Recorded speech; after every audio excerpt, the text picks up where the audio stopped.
Chris Brown, Matty Glad with you, and joining us now from Yahoo Sports, Matt Harmon, creator of Reception Perception. And surprise, surprise, we're going to drill down on receivers here in the class. And, you know, Matty and I were just kind of lending an ear to some of the interviews that were happening out there today with the media, as I'm sure you were as well, just kind of trolling and trying to pick up on some things. But let's just talk about the class in general, because I think it's a good receiver class, but I just don't think it has a lot of alpha male number one guys. I mean, would you say beyond, you know, Carnell Tate and Jordan Tyson, how many other true, like, number one guys are there? I don't know that there are. And you can honestly say, like, I'm not sure that Carnell Tate or Jordan Tyson are for sure number one wide receivers either. It's not like, and again, this is not what these guys have become in the league, but in 2024 it was pretty clear that we had like three guys that should go in the top 10. You know, Marvin Harrison, Malik Neighbors, and Malik has been that guy when he's been healthy. Harrison, it's been a little more up and down, and then Roma Dunze went in the top 10 too. I don't think that we have guys of that tier, to me, like what I would grade as a tier 1 receiver on my rankings for reception perception. Like tier 1, you can take these guys top 10 in any draft. I think you can take a guy like Carnell Tate in the top 10 of this draft, or even Mekhi Lemon if you have a slot receiver available in your offense. But again, they're just it's like a step down there. But I would say the quality of this class probably comes then in the depth of it, which it feels like every single year it's like, this receiver's pretty deep. And at this point now, I'm almost like there's too many good receivers in the league. There's some of these rooms are getting really crowded, and younger guys are kind of getting pushed down. So it's a very interesting just kind of class in that regard. I think I saw Dane Brugler's got like 17 in his top 100, which my first thought with that was like, I got to lock in. I got a lot of work. I got a lot of work to do. But the second thing is, like, it does feel like the depth is there in this class. You have reception perception, how you grade wide receivers.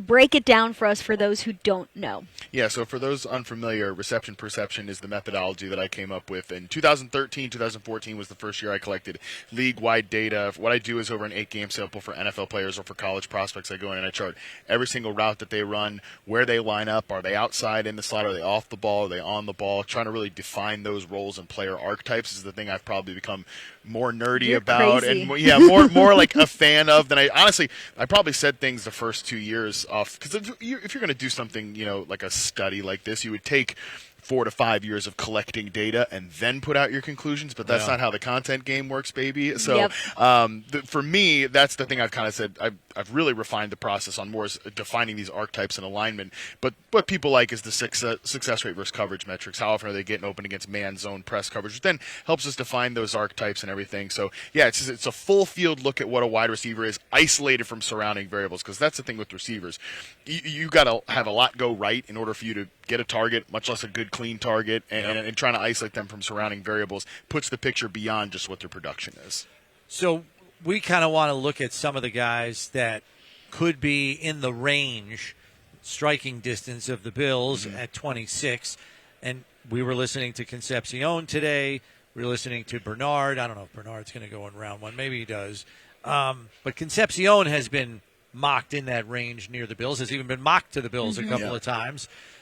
Where does he rate with your, methodology? I'm a big fan of his game. And to be transparent, it's the type of receiver that I always fall for. Okay. The smaller guys, the explosive players who get open against. I can't wait to see what he measures in at. I just want to see, again, like how big he is. That'll help define that archetype process we were just discussing. But, yeah, a guy that separates at all three levels, very explosive off the line of scrimmage, wins against press coverage. Yeah, has a little bit of a drop problem. I think it's probably more of a focus issue than a tracking issue. I think he's one of those receivers that drops the easy passes, wins the hard one, which you got to ask, like, again, is that a focus issue? Is it a tracking issue? For me, I think it's more of a focus issue, something that can get corrected in time, but it does have to get corrected. It's probably something that keeps him from being that, like, tier 1 receiver prospect that we're talking about. But, man, again, somebody that can come in there and get open, I think that's a lot of what obviously the Bills have lacked the last couple of years. He would certainly bring that element to it. So, yeah, I'm a fan. I have him as my wide receiver 3 in this class, and I don't think that too much more is going to change about that. I'm a big fan of his game. So do you have him ahead of Lemon?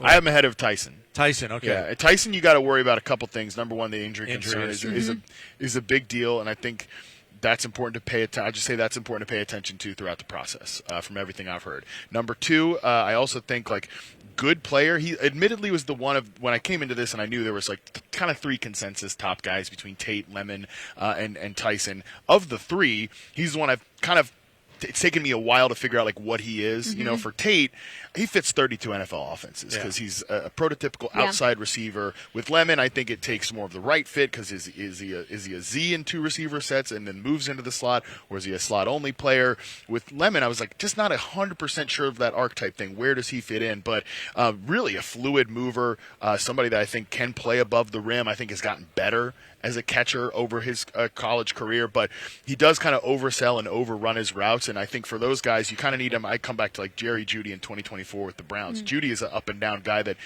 kind of flunked as a slot player in Denver because overrunning those routes doesn't have the zone recognition that you want. And then this past year, he plays X receiver, and it was a complete disaster, but when they use him as that movement Z off the ball and just, hey, we're going to have you run a route and just one cut, and that's it. Just one cut. Just don't be doing all the dancing and everything. That's where you get the best. I think Tyson has a little bit of that as well. So he could be obviously a good player. Judy's a starting receiver, but he's a frustrating guy, and I think that's sort of the limitation there. Indiana wide receiver Omar Cooper Jr. is someone who's gotten mocked to Buffalo quite a bit. He's the guy that specializes in yards after catch, has great contact balance.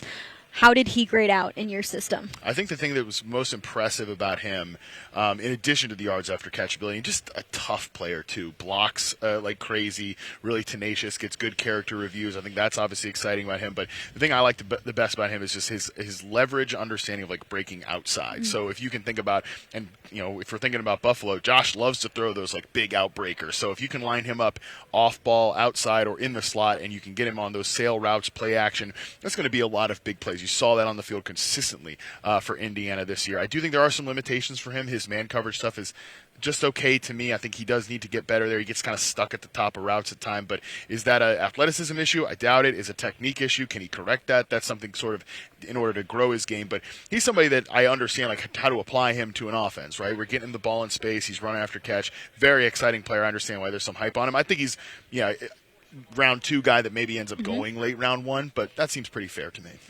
Jeremy Bernard we heard from today also, and he seems to be one of the more versatile guys.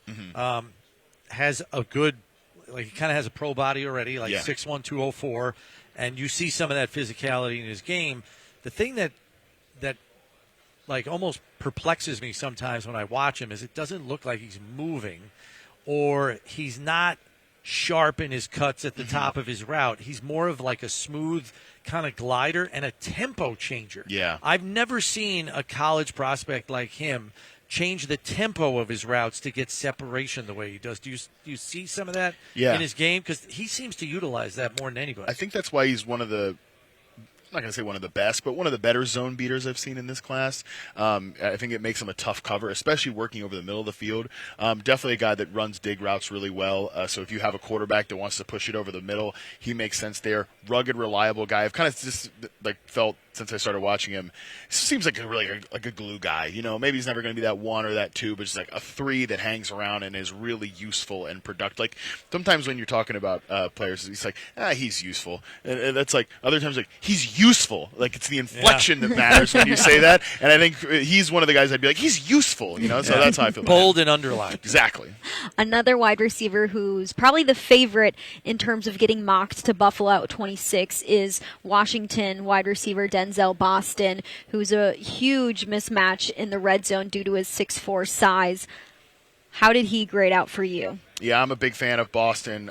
Somebody that whenever there's a big receiver, you always wonder, is he a big receiver that's not a separator? You know, that was my thing with Keon Coleman when the Bills took him. I thought he projected more as a guy that should move inside because he just didn't have the separation skills to consistently win out on the perimeter. That was my evaluation of him. For Denzel Boston, though, he's somebody that does show you an ability to get open. He's got these long strides. I hate to compare anybody to this guy because he's like a legend, but he's like a Diet Coke Mike Evans in that way. I'm not saying full-bodied, full ABV, like a Bud Light type of Mike Evans there. You know, so there's those long strides that allows him to get open down the field. But I also think the way he runs routes over the middle of the field, I think he can play off ball too. He doesn't have to just be that X receiver. And really, like if I'm the Bills, to me, that's the type I think you need is somebody that can play outside, but can move around as well, because so you can activate other players. But they do, like a guy like Omar Cooper. I get like why he would help this team, but they also kind of have it's like we kind of have Omar Cooper at home in Khalil Shakir. Yep. You know what I'm saying? There's very similar skill sets, a little bit of overlap there. We got like Boston, like, yeah, we do need somebody to start out at X receiver and they can get open and also play above the rim. He makes a lot of sense in that way too. Yeah, because I'm wondering, because if you listen to Joe Brady, I think he wants to make Keon Coleman work. Mm-hmm. And so it was hard for me not to think back to the success that Keon had at Florida State out of the slot. Yeah. And maybe that's where they can move him and unlock him. And so now you need the big guy outside while you're trying to grow Keon's game inside. Yeah. What about a guy like Malachi Fields, who lit it up at the Senior Bowl? Yeah, Fields is someone that I've seen kind of like a wide range of opinions on.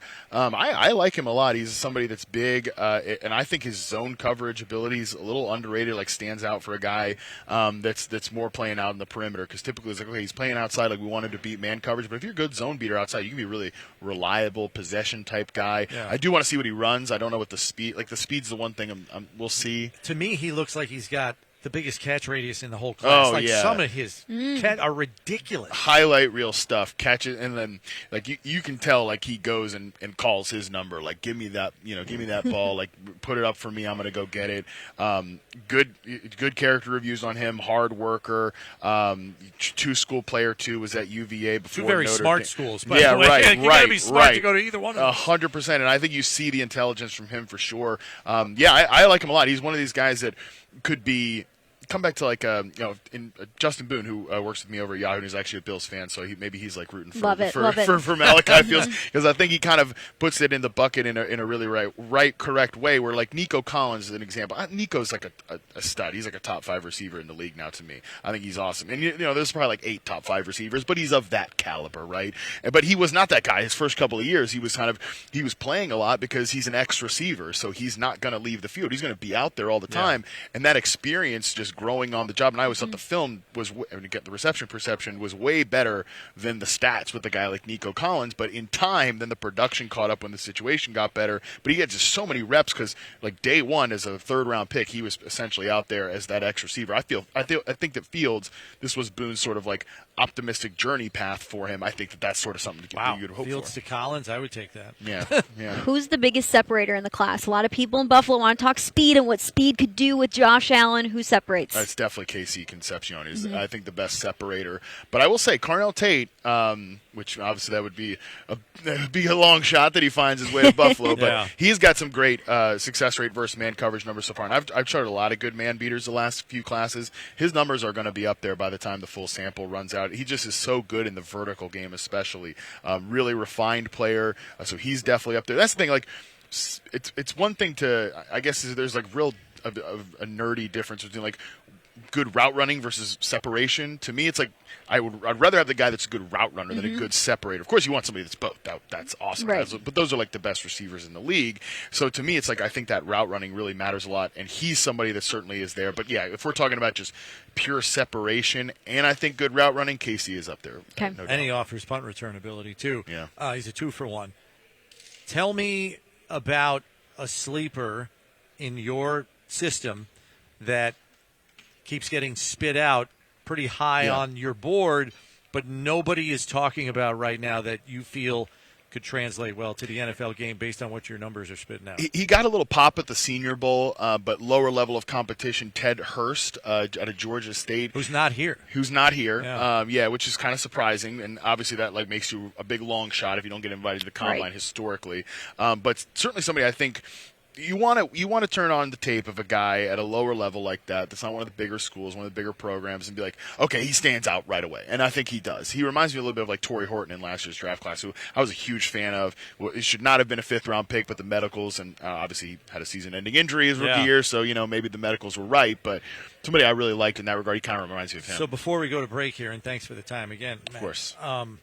What metrics did he excel at in your system? Like, do you remember what he ranked high at? Yeah. The things that stood out to him particularly was kind of those crossing routes over the middle of the field, and I think also on those more build-up routes down the field as well. So they got very similar to how I felt about Torrey Horton. A lot of agility there, but yeah, his like success rate versus man coverage is going to be a good one. Which again, the league is very zone coverage heavy, so people think like the zone numbers matter more, and they do matter a ton. And to go back to archetypes, it does depend a lot who you are as a player within the position. But for those man coverage numbers, it's still, I think, the best like player isolating one because it's a one-on-one situation and you show how good of a technician you are and your athleticism as well. Thanks for the info, as always. We'll be pointing people in your direction at Reception Perception at Yahoo Sports. Matt Harmon helping us out with the receiver class here. We will take a break, and when we come back, it is official on Sam Franklin. We'll talk about that when we return here on One Bills Live.